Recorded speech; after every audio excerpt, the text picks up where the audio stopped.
have to write this down while I still can.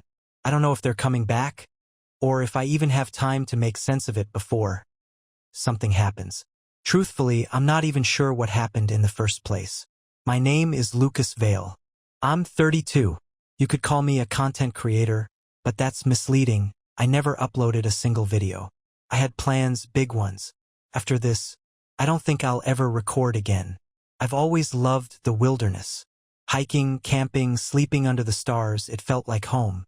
That's why I decided to document a solo expedition in the remote forests of the Cascadian Range. A week away, alone, immersed in nature, with nothing but my gear and my thoughts. I drove into the park, stocked up at the last gas station, and followed a narrow trail deep into the forest. Birds sang overhead, and a cool wind carried the smell of pine and wet earth. A small creek cut through the clearing I eventually claimed as my camp, a perfect little nook hidden from the world.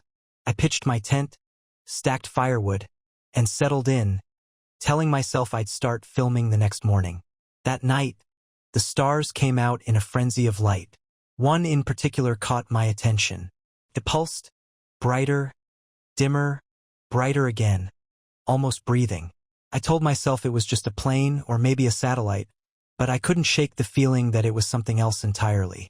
Sleep came heavy and deep, the kind of sleep that felt like forgetting. Morning shattered that peace. My tent flap opened, and my GoPro slipped from my hands onto the dirt. My campsite was rearranged. Not ransacked, no, every object was deliberately placed. My cooking utensils perched on branches, my backpack propped upright, supplies lined in precise rows. Nothing chewed or broken, everything orderly. No animal could do this. I tried to reason with myself. Maybe it was a prank. Maybe someone had followed me. Either way, I stayed. I stayed another night. As the second evening settled in, that strange star returned. This time it moved. Slowly, deliberately. I froze. Then, a sound ripped through the forest. A scream, raw, inhuman. A deer bounded from the trees, its body twisted unnaturally, and I saw them. Glowing orbs weaving through the darkness, drifting silently toward me. One orb entered the clearing, and the world went white. I blacked out.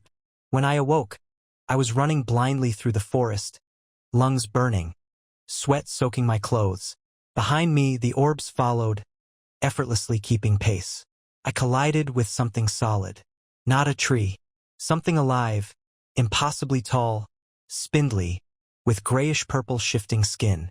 Its head was grotesquely elongated, and its eyes huge, black, patterned like a living hive, fixed on me.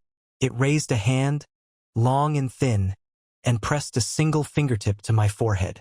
Darkness swallowed me. I woke strapped to a smooth, featureless table in a sterile, humming room. The creature loomed over me, silent, watching. Its hexagonal eyes pierced my mind. I tried to scream, to struggle, but my body betrayed me. It wasn't cruelty, it was control.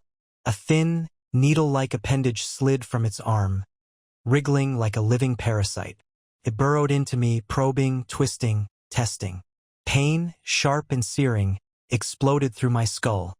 Yet no harm came to my body. My mind felt hollowed, invaded. I lost track of time. Instruments descended, cutting, probing, extracting. I could feel my essence being measured, analyzed. No blood, no gore, just the sensation of being stripped bare from the inside out. The creature spoke, not aloud, but inside my head. Compatible host confirmed. Proceeding with full assimilation. I begged, pleaded, but its voice echoed, "You are the vessel. We integrate through you." When I finally regained consciousness, I was seated in another sterile room, restrained, facing three identical beings. They told me what had been implanted within me.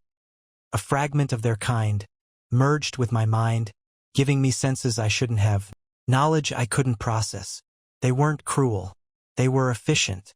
Humans were a resource, vessels to spread them across the planet. The implantation wasn't torture. It was preparation. They returned me to the forest. My gear was intact, my truck parked as though nothing had happened. The sun rose, oblivious. But I know the truth.